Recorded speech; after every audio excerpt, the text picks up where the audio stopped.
नमस्कार, आप सुन रहे हैं गूंज 90.8 एफएम, आपकी अपनी आवाज। मैं हूं आपके साथ, आपकी अपनी आरजे कल्पना। शो है एक मुलाकात, और एक मुलाकात में आज हमारे खास मेहमान हैं सौरभ सिंह तोमर जी, प्रवक्ता कांग्रेस। सर, बहुत बहुत स्वागत है आपका गूंज में। सर, तो शुरुआत करते हैं आज आपसे बातों के सफर की। सबसे पहले मैं जानना चाहूंगी सर, आपकी जर्नी के बारे में, आपके बारे में, क्योंकि हर किसी का कोई ना कोई संघर्ष रहता है, कहीं ना कहीं से उसकी शुरुआत होती है।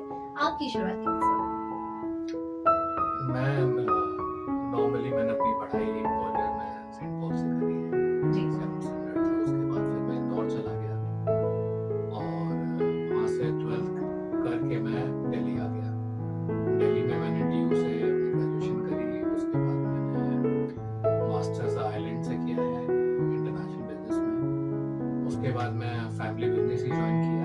2 दिन मैंने CA वगैरह में जॉब भी किया, तो वो एक एक्सपीरियंस अच्छा था मेरे लिए कि कैसे आप दूसरी जगह जॉब करते हैं।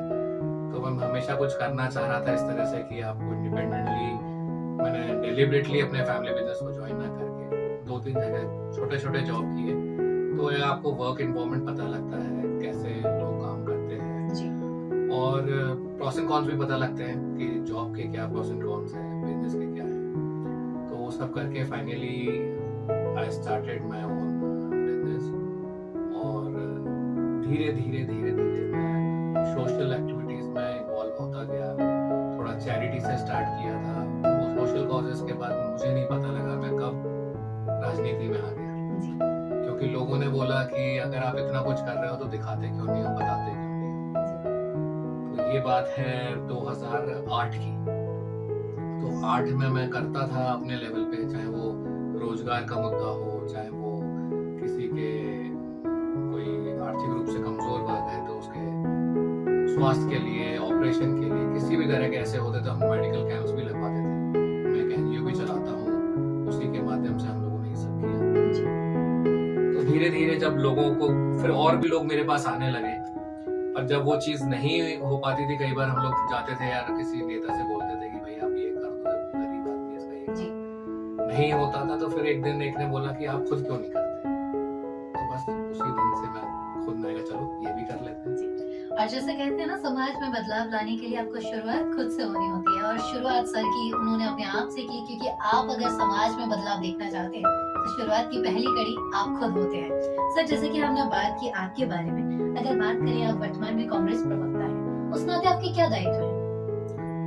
मैं पूरे ग्वालियर संभाग का प्रवक्ता हूँ। तो हमारा जो मेन रोल होता है कि अगर कोई भी सरकार कोई काम नहीं कर रही है जी। तो उसको उठाना, उस आवाज को उठाते हैं।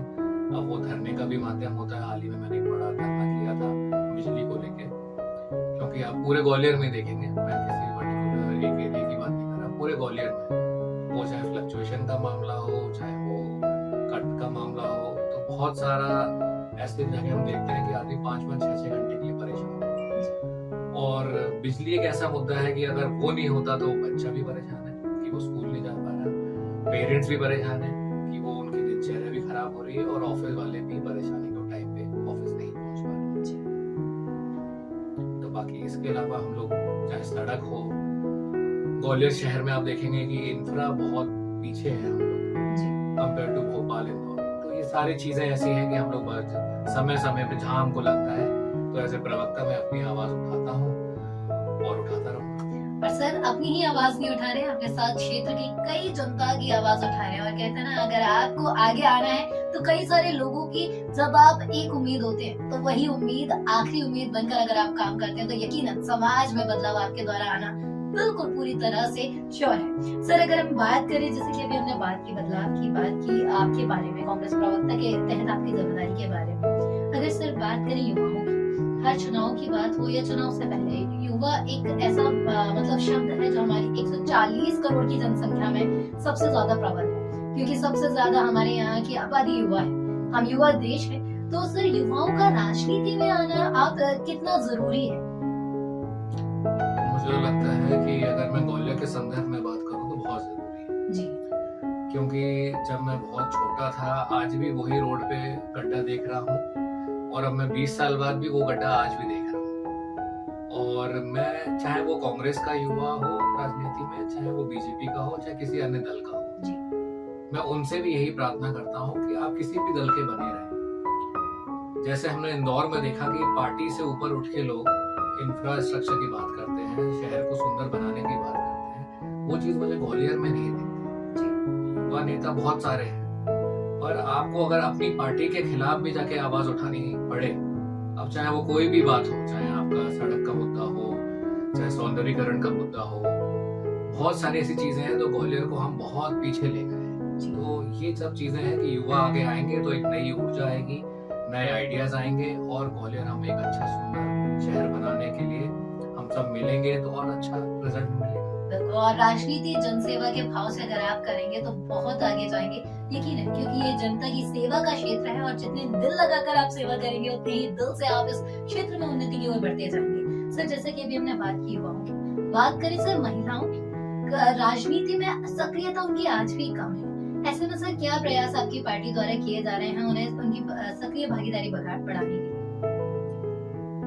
अगर आप कांग्रेस पार्टी की बात करते हैं तो अभी कमलनाथ जी ने एक नया स्कीम लाया है नारी सम्मान के लिए, इसमें 1500 रुपए हम महीने में हर महिला को दे रहे हैं, माता बहनों को, और 500 रुपए में सिलेंडर भी दे रहे हैं। और बिजली भी मैं इसमें इसलिए ऐड कर देता हूँ कि वो भी हर गृहिणी का एक होम बजट जो होता है उसका भी एक अहम हिस्सा है।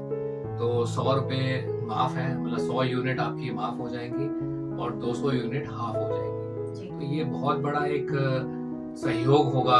कांग्रेस पार्टी जैसी अब सरकार बनाती है तो सबसे पहले कैबिनेट में ये चीज पास करेंगे और हर गृहिणी को इसका लाभ मिलने वाला है। तो इसी तरह और भी बहुत सारे ऐसे मुद्दे हैं जहाँ पे हम लोग नारी शक्ति के लिए, उनके सम्मान के लिए वक्त वक्त पे आवाज उठाते हैं, लड़ाई लड़ते हैं और बहुत सारी चीजों में हम नारी को आगे भी ला रहे हैं जो सरकार का अहम हिस्सा बने, और हम इसी तरह आगे बढ़ रहे हैं। बिल्कुल, और सर जैसे कि आप आगे बढ़ रहे हैं वो हम सभी को कहीं ना कहीं से ये हमारे माध्यम तक भी पहुंच रहा है। सर ग्वालियर 15 से आप प्रबल दावेदार हैं, ऐसे में सर अगर क्षेत्र की जनता आपको चुनती है, सर क्या मुद्दे उस समय रहेंगे और आप किन मुद्दों को लेकर जनता के बीच जाएंगे? देखिए, ग्वालियर 15 की अगर आप पर्टिकुलर बात करें तो वहाँ भी बिजली बहुत बड़ा मुद्दा है। 6-6, 8-8 घंटे बिजली जा रही है, मतलब बिजली मंत्री का क्षेत्र है वो, उनकी विधानसभा है, उसके बावजूद भी मैंने पहली बार देखा है भारत में कि मंत्री के होते हुए अपने ही विधानसभा में इस तरह की दिक्कत आना, मतलब मेरे समझ के परे है। अगर हम बिजली हटा भी देते हैं, बिजली बहुत बड़ा मुद्दा है, रोड बहुत बड़ा मुद्दा है, और क्योंकि वो शहरी सीट है तो वहाँ पे लघु उद्योग नहीं है। अगर लघु उद्योग हो तो महिला माता बहनों को भी कुछ रोजगार मिले, युवा पूरा रोजगार बेरोजगार बैठा हुआ है उसको भी कुछ रोजगार मिल जाए। तो ऐसे लघु उद्योगों का एमएसएमई सेक्टर में कुछ अच्छा काम हो सकता है अगर सरकार और उनके जो भी विधायक बने। तो इसी सोच से मैं जा रहा हूँ, और कि अपने युवा भाई, क्योंकि आपने खुद ही बोला कि युवा आज की डेट में सबसे ज्यादा है, तो ये एनर्जी पूरी वेस्ट हो रही है। इस एनर्जी को हम लोग सही दिशा में ले जाएं, नशा ना हो। जिस तरह का भी आप देख रहे हैं कि ग्वालियर में बहुत ज्यादा युवा नशे की तरफ भी बढ़ रहा है, उसका मुख्य कारण है बेरोजगारी। अगर आप उसको रोजगार देंगे तो वो अपने एनर्जी पूरा सही दिशा में लगाएगा। यही मेरा एक उद्देश्य है, इसी उद्देश्य के साथ मैं आगे बढ़ रहा हूं। और मूलभूत सुविधाओं की सर ने बात की जो कि हमारे और आपके लिए जरूरी है, और यकीनन सर के आने से बहुत सारी चीजें जनता क्षेत्र की जनता में क्षेत्र में बदलाव तो हमें देखने को ही मिलेगा। सर जैसे कि हमने बात की आपके बारे में, साथ ही आपकी दावेदारी के बारे में, अगर सर बात करें महिलाओं को नहीं, युवाओं की नहीं, ओवरऑल हम बात करें तो सर क्या बदलाव आपकी पार्टी अगर सत्ता में आती है तो सर क्या बदलाव हमें देखने को मिलेगा?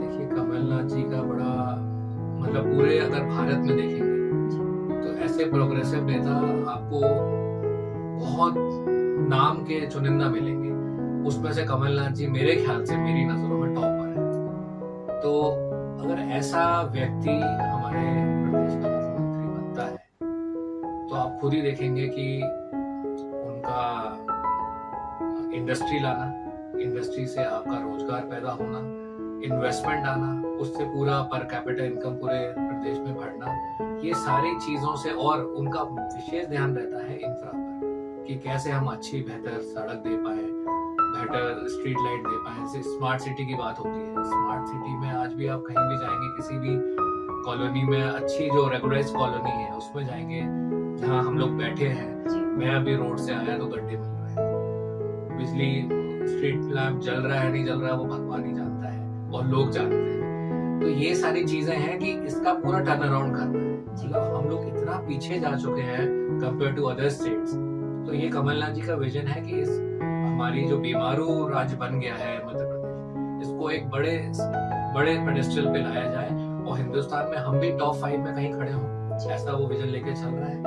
और हम सब उनका छोटे छोटे कार्यकर्ता उनका सहयोग कर रहे हैं और सबके मिले जुले एफर्ट्स है और लीडरशिप के विजन से हम लोग वो गोल अचीव करेंगे। तो जैसे कि ग्वालियर सर ने बताया उनके विजन के बारे में, हमने सर के माध्यम से सर की पार्टी का विजन जाना। सर अगर हम बात करें, चुनावी साल है सर, क्या बदलाव हमें देखने को मिलेगा और कैसी क्या तैयारी? देखिए, आपने कर्नाटका में भी हाल देखा होगा कि जिस तरह से क्लीन स्वीप हम लोगों ने ऑलमोस्ट किया वहाँ पे, और वही रिफ्लेक्ट होगा मध्य प्रदेश के आने वाले इलेक्शन में नवंबर में। इसका मेन मुझे जो कारण लगता है कि आदमी अब ऊब चुका है। आदमी घोषणाओं पे घोषणाएं हो रही हैं, आप लोग एक ही चीज को रिपीटेटिव कर रहे हो और धरातल पे कुछ दिख नहीं रहा है। और आप देखा भी महाकाल में जिस तरह से मूर्तियों का अंदर इन लोगों ने खोखली मूर्ति लगा के, तो महाकाल ने भी आंधी तूफान के माध्यम से लोगों को बताया कि किस तरह से खोखला विकास ये लोग कर रहे हैं। तो भगवान भी हमारे साथ है और कर्नाटका में बजरंगबली का आशीर्वाद भी हमको मिला, और वही आशीर्वाद आप देखेंगे मध्य प्रदेश में मिलने वाला है। और जितने भी सर्वे मान लो, मैं चाहे अपनी पार्टी के ही नहीं, मैं सरकार के सर्वे भी मान लेता हूँ, तो 150 प्लस कांग्रेस आ रही है। ग्वालियर जैसे कि सर ने बताया उनकी तैयारी के बारे में, अगर हम बात करें ग्वालियर की, तो गूंज का बिल्कुल दायित्व है हर नेता राजनेता से आपको रूबरू कराना, और इसी दायित्व को निभाते हुए आज हमारे साथ थे सौरभ सर, जिनसे हमने बहुत सारी बातें जानी। सर, हमने आपसे कई सारी बातें तो जानी ही, साथ में सर की पार्टी का विजन भी जाना। तो ये था एक मुलाकात में आज का सफर। सर, आपका बहुत बहुत धन्यवाद, बहुत बहुत आभार। इसी के साथ मैं चाहूंगी सर कि आप जाते जाते ग्वालियर वासियों को कुछ। मैं सबको बस एक ही चीज कहना चाहता हूँ कि जितने भी ग्वालियर वासी हैं, हम सबको मिलके, चाहे कोई भी पार्टी के हो, किसी भी विचार के हो, एक विचार लाना चाहिए कि कैसे शहर को हम नंबर 1 बनाएं। जैसे आज इंदौर नंबर 1 बना हुआ है, तो वहाँ के लोगों ने मिलके बनाया है। तो ये बड़ी सोच के साथ, बड़े दिल के साथ सब लोग एक दूसरे से मिले, हमें अपने देश में, अपने शहर में अच्छे पेड़ लगाएं, हरियाली लाएं, इंफ्रा के जितने भी हमारे रोड्स वगैरह हैं, इस पे हम काम करें। इसी से देश, अपना शहर सुंदर होगा और देश में हमारा नाम होगा। और शहर सुंदर तभी होगा जब हम सब आप आगे आएंगे, और इसी के साथ सबसे जरूरी बात, इस मतदान में अपनी भागीदारी निभाएंगे। तो इस बार वोट जरूर कीजिएगा, याद रखिए आपका एक वोट बहुत सारी चीजें बदल सकता है। Thank you so much sir, अपना अमूल्य समय हमें देने के लिए।